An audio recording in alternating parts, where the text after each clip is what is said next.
Hello everybody, welcome back to the show. Today we are actually talking about a good piece of history that comes from my own family. And we're going to be talking about the history of that piece of firearm as well, because it's probably the oldest gun we have in my family. So, on this edition of I Have This Old Gun, I give you the Allen Wheelock 32 Lipfire Revolver, circa 1859. With that said, let's get into it.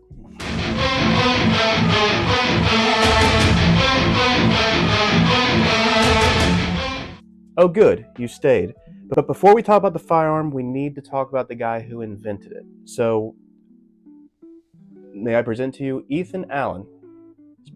Picture should be up here right here. Ethan Allen was born in Massachusetts in 1808, and he would die in 1871 at the age of 64.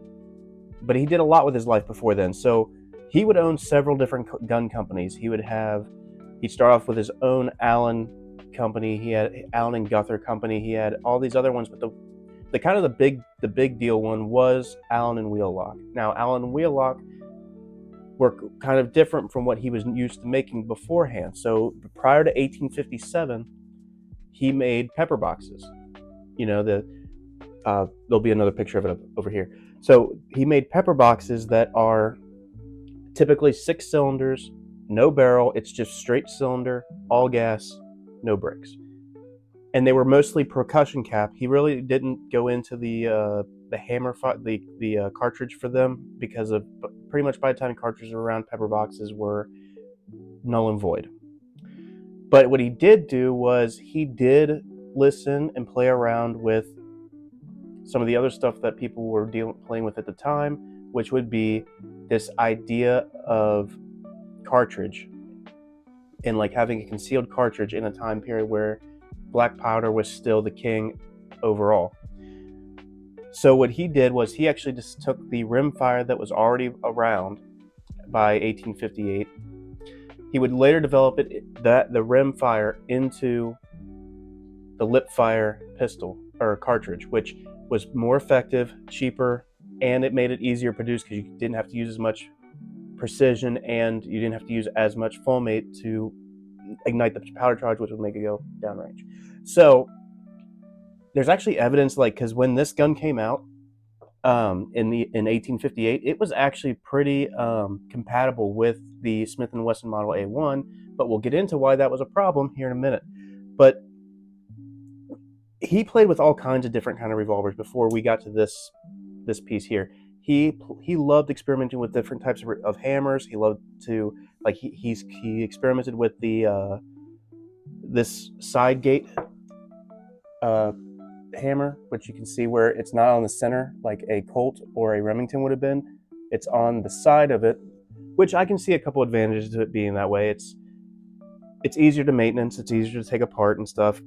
But one crucial, like, I can see where manufacturing would become an issue, because I mean, from a machinist standpoint, it's, if you were to put me in 1850s and tell me, hey, I want this hammer, machine this for me, no, I wouldn't be, like, it would be a struggle. But he was able to somehow do it cheaply and effectively, and we could go deeper down that route one day. But today we're talking about this because actually, the further I dug into this guy's actually pretty interesting. He was like he was every sleazy businessman that you could think of in one person, and he actually used it to his advantage. Like, before we get into this, because there's a piece of important history we have to talk about here. In 1857, Allen and Wheelock, the company, would be battling in court essentially with Smith & Wesson and Rolling White to over this design, because the center cartridge was essentially their, like, patent. They held the patent on that, and the only person who could make a cylinder center fire cartridge was Smith & Wesson, because they were the only ones patented allowed to do it. So part of why this gun looks so weird is it was Allen's idea to essentially try to redesign the wheel, and make a gun a little bit more complicated than what it should be, just so that way he could try to get through the patent process. Unfortunately, the patent process would not go as well, because by the end of the Civil War, 1846 actually is when he was finally found in court to be in copyright infringement. So the company went defunct after that, because they had to, obviously, and these were selling for $9 in a catalog, which, I mean, on par, that's pretty. I wouldn't say that's cheap for the time period, when most of your guns are like $20. Maybe even if you were looking at like a little Derringer or something, it's going to be like $5. I mean, $10 is a good medium range, but I think it was more or less because, I mean, let's look at this from the manufacturing side. And by the way, that give me some credit here, guys. I did a lot of. I've been spending the last 2 weeks trying to do research for this thing, and there is very little of this company that I can find out, because there were so many companies that this guy had, and his legacy really didn't move on very much after he passed. So it was very, very hard to find information out about him or the gun. Like I literally spent probably 2 or 3 years ago. I probably spent months trying to figure out what the heck this thing was before I finally decided to like destroy the history, and I cleaned off the barrel a little bit to reveal the name, because I couldn't, by looking at it, it was hard to see what it was. But yeah, so that's a little bit of history of the company that made the gun. And with that said, I think it's time to get into the design factor.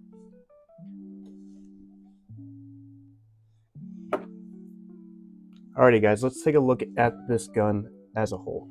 So a couple things I want to note on this thing is, look at the fabrication level of all of this. This is all well smoothed down.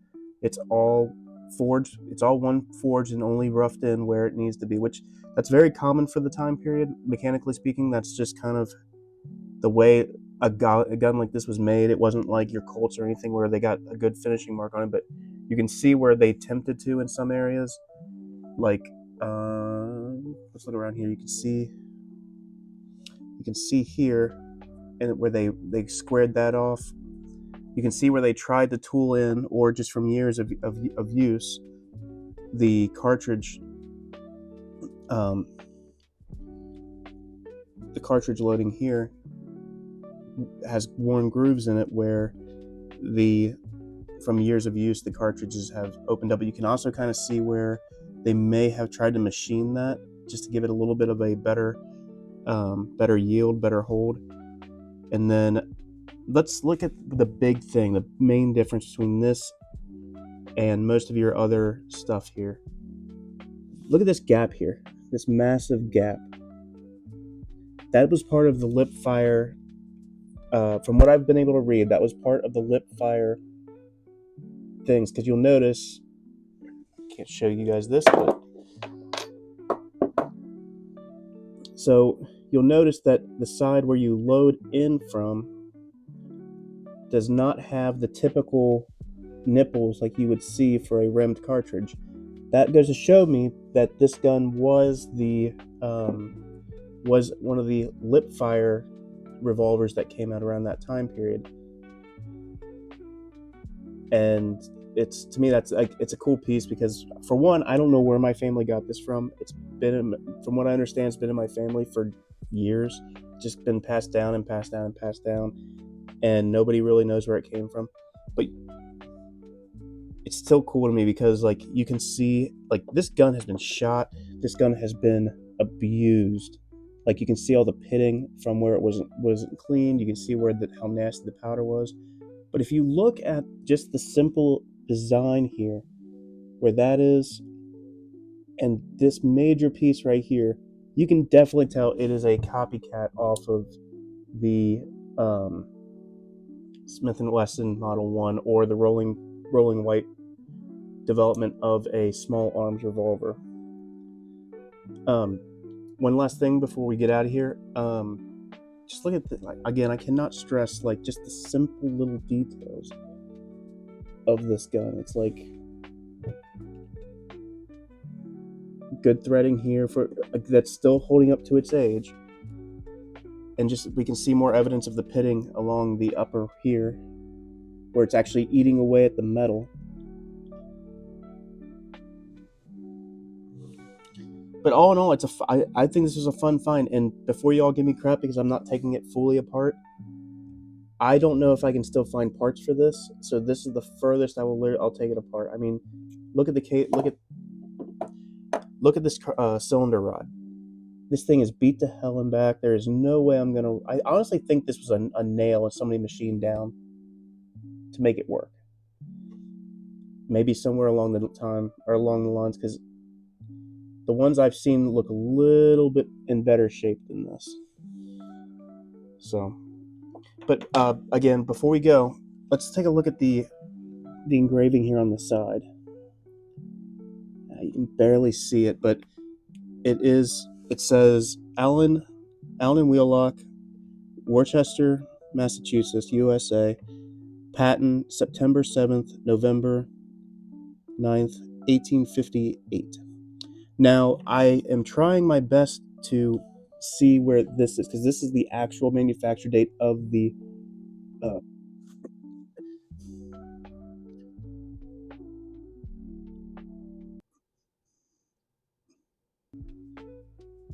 frame. This is actually the manufacture date of the frame here, but you can see from years of being fired and years of being just poorly taken care of, the last two digits are worn off. But the fact that I cannot see the rim, and the fact that it says Wheelock, tells me that it was manufactured between the times of 1858 and 1864, because that's when the lawsuit took place. That's when they weren't allowed to make these guns anymore. So again, I think it's a really cool piece of history.